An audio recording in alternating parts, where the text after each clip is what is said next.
Hello everyone, wishing you all a very happy new year. నేను new ఇయర్కి అసలు చాలా వీడియోస్ అనుకున్నాను, న్యూ ఇయర్ సెలబ్రేషన్స్ లేకపోతే న్యూ కలెక్షన్స్, పొంగల్కి పెట్టిన శారీస్ ఇలాగా. బట్ లేదు, న్యూ ఇయర్ హెల్దీగా స్టార్ట్ చేద్దాము అని ఈ ఇన్స్టంట్ ఈజీ క్విక్ దోశతో వచ్చేసాను. సో వీడియోలో నేను చూపించినట్టుగా చేయండి, మీకు చాలా హెల్ప్ అవుతుంది. నేను ఇక్కడ అటుకులు 3/4 కప్ తీసుకుంటున్నాను మెజర్మెంట్స్ కోసం అని చెప్పి. మీరు ఎంతైతే అటుకులు తీసుకుంటారో వాటిని శుభ్రంగా వాష్ చేసుకున్న తర్వాత అంతే క్వాంటిటీతో సుజీ రవ్వ తీసుకోవాలి. సుజీ రవ్వ, ఉప్మా రవ్వ, బొంబాయి రవ్వ ఇదంతా ఒకటేనండి, జస్ట్ మీ కన్వీనియన్స్ కోసం చెప్తున్నాను. ఎగ్జాక్ట్గా సేమ్ క్వాంటిటీ తీసుకోండి. ఇవి ఎంత తీసుకుంటారో దానికి ఎగ్జాక్ట్గా 1/2 కప్ కర్డ్ తీసుకోవాలి మనము. కొంచెం కర్డ్ అనేది మరీ వాటర్ లాగా కాకుండా మరీ గట్టిగా కాకుండా మీరు చూస్తున్నారు కదా, ఇలా మీడియంగా ఉండేలాగా ప్లాన్ చేసుకోండి. సో ఇప్పుడు ఇవి 3 తీసుకున్న తర్వాత మీరు అటుకులు, సుజీ రవ్వ ఎంత తీసుకుంటారో అంతే ఈక్వల్గా వాటర్ తీసుకోవచ్చు. దానికి 1-2 స్పూన్స్ వాటర్ ఎక్కువైనా ప్రాబ్లం లేదు. సో వాటర్ కూడా మీరు అందులో వేసుకొని ఎక్కడా ఉండలు లేకుండా శుభ్రంగా కలుపుకోండి.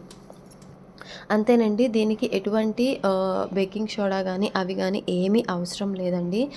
మనం చాలా అంటే హెల్దీ అన్నాం కాబట్టి హెల్దీ వేలోనే చూపించబోతున్నాను. అందులో శుభ్రంగా కలుపుకున్న తర్వాత మూత పెట్టేసి పక్కన పెట్టేసుకోండి. ఈలోపు ఈ 5 నిమిషాలు 10 నిమిషాల్లో ఈజీగా మీకు టొమాటో చట్నీ రెసిపీ కూడా చూపిస్తాను. యాక్చువల్లీ ఈ దోశకి టొమాటో చట్నీ అయినా బాగుంటుంది, కొబ్బరి చట్నీ అయినా బాగుంటుంది. నేను అప్పటికే కొబ్బరి చట్నీ చేసేసాను, వీడియో రికార్డ్ చేయడం మర్చిపోయాను. బట్ మీకు టొమాటో చట్నీ అయితే చూపిస్తాను.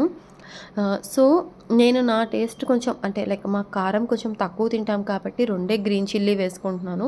మీరు మీ కారానికి తగినట్టుగా ఒక 4-3 వేసుకోవచ్చండి. సో మీరు చూస్తున్నారు కదా, ఒక 5 టొమాటోలు అండ్ 2 పచ్చిమిర్చి తీసుకున్నాను. శుభ్రంగా కడిగి పెట్టుకోవాలి. ఇంకొకటి ఏంటంటే, నా కటింగ్ని మాత్రం అంటే నా చాపింగ్ని జడ్జ్ చేయకండి, నాకు అస్సలు రాదు.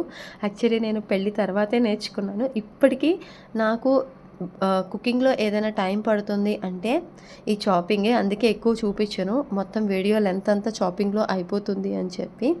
సో నెక్స్ట్ వచ్చేటప్పటికి ఏదైతే మనము నానపెట్టుకున్నామో ఈ పిండిని, అది మొత్తం కూడా మిక్సీ జార్లోకి ట్రాన్స్ఫర్ చేసుకోండి.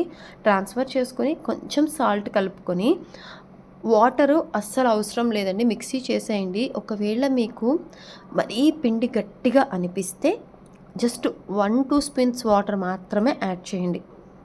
అంత మించి చేయొద్దు, లూజ్గా అయిపోతుంది. ఎందుకంటే మనం ఈ దోశలు పలుచగా మీరు వీడియోలో చూస్తున్నారు కదా, కొంచెం థిక్ కన్సిస్టెన్సీలోనే ఉండాలి. కొంచెం అంటే ఊతప్పం అలా అంటారు కదా, ఆ సైజ్ వచ్చేలాగా వేస్తాము. బట్ చాలా సాఫ్ట్గా చాలా టేస్టీగా ఉంటాయన్నమాట. ఓకేనా. సో ఇప్పుడు ఏంటంటే మీరు ఈ టొమాటో చట్నీ చేసుకునేలోపు రిఫ్రిజిరేటర్లో పెట్టేసుకోండి. ఎందుకంటే మనకి చట్నీకి ఒక 5-10 మినిట్స్ పడుతుంది కదా. సో ఈలోపు మీరేం చేస్తారంటే ఫ్రిడ్జ్లో పెట్టేసుకోండి. ఈ టొమాటోలు, పచ్చిమిర్చి మనం ఏదైతే కట్ చేసుకున్నామో అది కొంచెం ఆయిల్ వేసుకొని చేయండి. యాక్చువల్లీ ఏంటంటే నేను కొంచెం ఆయిల్ ఎక్కువ వేసాను, కొంచెం కమ్మగా ఉండాలని. ఇంకొంచెం మీరు ఆయిల్ కావాలంటే తగ్గించుకోవచ్చు కూడా. నేను ఒక 2-3 స్పూన్స్ వేసాను. ఆయిల్ ఎక్కువ వద్దనుకున్న వాళ్ళు కొంచెం తగ్గించుకోవచ్చండి. ఆ తర్వాత ఆయిల్ బాగా హీట్ ఎక్కిన తర్వాత ఫస్ట్ కొంచెం పచ్చిమిర్చి వేసుకోండి. మీకు అంటే యాక్చువల్లీ చాలామంది ఏంటంటే జీలకర్ర, వెల్లుల్లిపాయ ఇవన్నీ చేస్తారు. బట్ నాకు వెల్లుల్లిపాయ అవి రైస్లోకి ఓకే, కానీ టిఫిన్లోకి అంత నచ్చదండి. అందుకే చాలా ఎంత ప్లెయిన్గా ఉంచాలో అంత ప్లెయిన్గా ఉంచుతాను నేను. కొంచెం పచ్చిమిర్చి ఎక్కువ ఫ్రై కాకుండా కొద్దిగా అయిన తర్వాత మీరు ఏమైతే టొమాటోలు కట్ చేసుకున్నారో అవన్నీ కూడా ఇందులో వేసుకొని ఫ్రై చేసేయండి. అండ్ ఇంకొకటి, అందరూ న్యూ ఇయర్ ఎలా సెలబ్రేట్ చేసుకున్నారు? అందరికీ హ్యాపీగా పాజిటివ్గా స్టార్ట్ అయింది అనుకుంటున్నాను. అండ్ ఈ ఇయర్ కూడా అందరికీ బాగుండాలని, మీరందరూ ఏవేవి ఆల్రెడీ ప్రతి ఒక్కరికి ఎవరి డ్రీమ్స్ వాళ్ళకు ఉంటాయి కదా. సో మీరందరూ కూడా అవి అచీవ్ చేయాలని నేను మనస్ఫూర్తిగా కోరుకుంటున్నాను. ఈలోపు ఏంటంటే కొంచెం కొత్తిమీరని టొమాటోలతో కలిపి చేయండి. జనరల్గా ఏంటంటే కర్రీస్కి అవి లాస్ట్లో చేస్తాము, బట్ దీనికి కొంచెం ఫ్రై అవ్వాలి. అది కూడా టొమాటో ఒక 20-30% కుక్ అయిన తర్వాత. అండ్ ఇంకొకటి ఏంటంటే, టొమాటోలు కొంతమందికి అంత పులుపు నచ్చదు. సో వాళ్ళ కోసం గ్రౌండ్ నట్ కానీ కాజు కానీ కొద్దిగానండి, ఒక 3-4 ఎక్కువ అవసరం లేదు వేస్తే. మీకు డైరెక్ట్ పులుపు అంటారు కదా, అది తగ్గదనమాట. అంటే లైక్ ఆ పులుపు అనేది మీకు మరీ ఎక్కువ అనిపించదు, నోటికి టేస్ట్గా రుచిగా అనిపిస్తుంది. నెక్స్ట్ వచ్చేటప్పటికి మేము గీ తీసుకుంటున్నానండి దోసలకి. మీరు ఆయిల్ అయినా యూజ్ చేసుకోవచ్చు.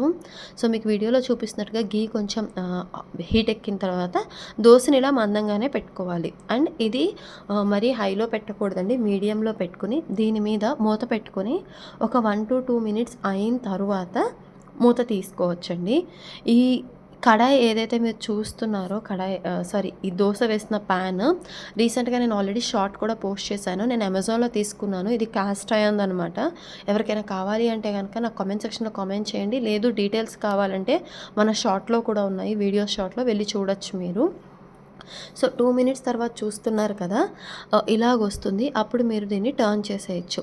యాక్చువల్లీ ఏంటంటే నేను ఈ కాస్ట్ ఐరన్ చేసినప్పుడు అన్బాక్సింగ్ చేశాను. అప్పుడు నాకు డౌట్ ఉంది ఎలా ఉంటుందో అని. బట్ నేను యూజ్ చేస్తున్నానండి. ఇప్పుడు మీరు కూడా వీడియోలో చూస్తున్నారు కదా ఆల్రెడీ లైవ్‌లో. చాలా అంటే చాలా నీట్‌గానే వస్తుంది. ఆ తర్వాత మీరు కావాలి ఇంకా బాగా కుక్ అవ్వాలి అంటే మూత పెట్టుకోవచ్చు. లేదు అంటే ఒక 2 మినిట్స్ ఉంచి దోస తీసుకోవచ్చండి.